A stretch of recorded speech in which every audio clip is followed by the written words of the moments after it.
প্রাচীন বাংলায় মৌর্য শাসনের প্রতিষ্ঠাকে চন্দ্রগুপ্ত মৌর্য, অশোক মৌর্য, সমুদ্রগুপ্ত এবং এর কোনোটিই নয়। সঠিক উত্তরটি হচ্ছে চন্দ্রগুপ্ত মৌর্য। নির্বাণ ধারণাটি কোন ধর্ম বিশ্বাসের সাথে সংশ্লিষ্ট? হিন্দু ধর্ম, খ্রিস্ট ধর্ম, বৌদ্ধ ধর্ম এবং ইহুদি ধর্ম। সঠিক উত্তরটি হচ্ছে বৌদ্ধ ধর্ম।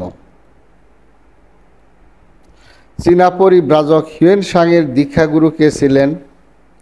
অতীশ দীপঙ্কর, শিলভদ্র, মা হুয়ান এবং মেগাস্থিনিস। সঠিক উত্তরটি হচ্ছে শিলভদ্র।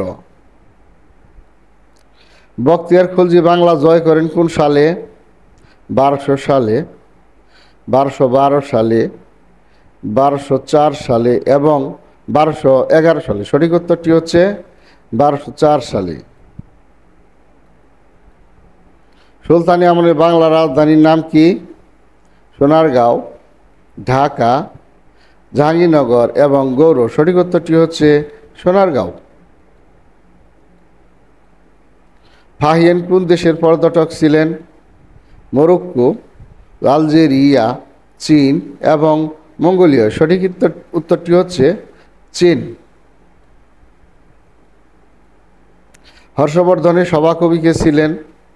কালিদাস, বাণভট্ট, সন্ধ্যাকর নন্দী এবং মেগাস্থিনিস। সঠিক উত্তরটি হচ্ছে বাণভট্ট। অর্থশাস্ত্রে অবদানের জন্য কে বিখ্যাত? কৌটিল্য, পাণিনি, বাৎসায়ন এবং বাল্মীকি। সঠিক উত্তরটি হচ্ছে কৌটিল্য। অশোক কোন বংশের সম্রাট ছিলেন? গুপ্ত, কুষাণ, মৌর্য এবং পুষ্যভূতি। সঠিক উত্তরটি হচ্ছে মৌর্য। পরিব্রাজক ফাহিয়েন কার শাসনামলে বাংলায় আসেন? প্রথম চন্দ্রগুপ্ত, আলাউদ্দিন হোসেন শাহ, দ্বিতীয় চন্দ্রগুপ্ত এবং হর্ষবর্ধন। সঠিক উত্তরটি হচ্ছে দ্বিতীয় চন্দ্রগুপ্ত। নিম্নের কোন বংশ প্রায় 400 বছরের মতো বাংলা শাসন করেছে? মৌর্য বংশ, পাল বংশ, গুপ্ত বংশ এবং সেন বংশ। সঠিক উত্তরটি হচ্ছে পাল বংশ। ময়নামতি কোন সভ্যতার নিদর্শন? বৌদ্ধ, হিন্দু, খ্রিস্টান এবং মুসলিম। সঠিক উত্তরটি হচ্ছে বৌদ্ধ। পাল যুগে পুঁথিচিত্র কোন বস্তুর উপর আঁকা? কাগজের উপর, পাথরের উপর, টিনের উপর এবং তালপাতার উপর। সঠিক উত্তরটি হচ্ছে তালপাতার উপর। কারা বর্গী নামে পরিচিত? পর্তুগিজরা, ইংরেজরা, মারাঠারা এবং তামিলরা। সঠিক উত্তরটি হচ্ছে মারাঠারা। চীনা পরিব্রাজক হিউয়েন সাং প্রাচীন বাংলায় কোন জনপদ ভ্রমণ করেন? বঙ্গ, সমতট, গৌড় এবং হরিকেল। সঠিক উত্তরটি হচ্ছে সমতট। বাংলার প্রথম দীর্ঘস্থায়ী রাজবংশের নাম কি? পাল বংশ, সেন বংশ, ভূয়া বংশ এবং গুপ্ত বংশ। সঠিক উত্তরটি হচ্ছে পাল বংশ। অদ্ভুত সাগরের লেখক? ধর্মপাল, বিজয় সেন, রামপাল এবং বল্লাল সেন। সঠিক উত্তরটি হচ্ছে বল্লাল সেন।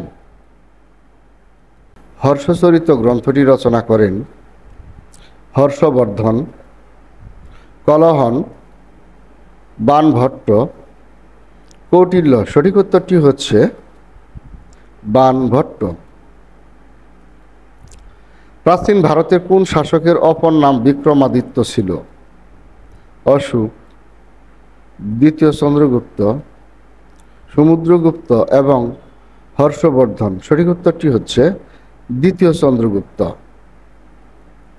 কোন যুগ প্রাচীন ভারতের স্বর্ণযুগ হিসেবে পরিচিত?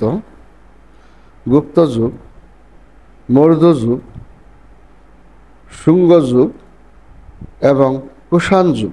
সঠিক উত্তরটি হচ্ছে গুপ্ত যুগ। ভারতের নেপোলিয়ান কাকে বলা হয়? কনিষ্ক, অশোক, হর্ষবর্ধন এবং সমুদ্রগুপ্ত। সঠিক উত্তরটি হচ্ছে সমুদ্রগুপ্ত। সেনদের আদি নিবাস কোথায় ছিল? ঢাকার বিক্রমপুরে, ত্রিবেণীর বিজয়পুরে, দাক্ষিণাত্যের কর্ণাটে এবং গঙ্গা নদীর তীরে। সঠিক উত্তরটি হচ্ছে দাক্ষিণাত্যের কর্ণাটে। সামন্ত রাজা থেকে স্বাধীন রাজা হেমন্ত সেন, বিজয় সেন, বল্লাল সেন এবং লক্ষণ সেন। সঠিক উত্তরটি হচ্ছে বিজয় সেন।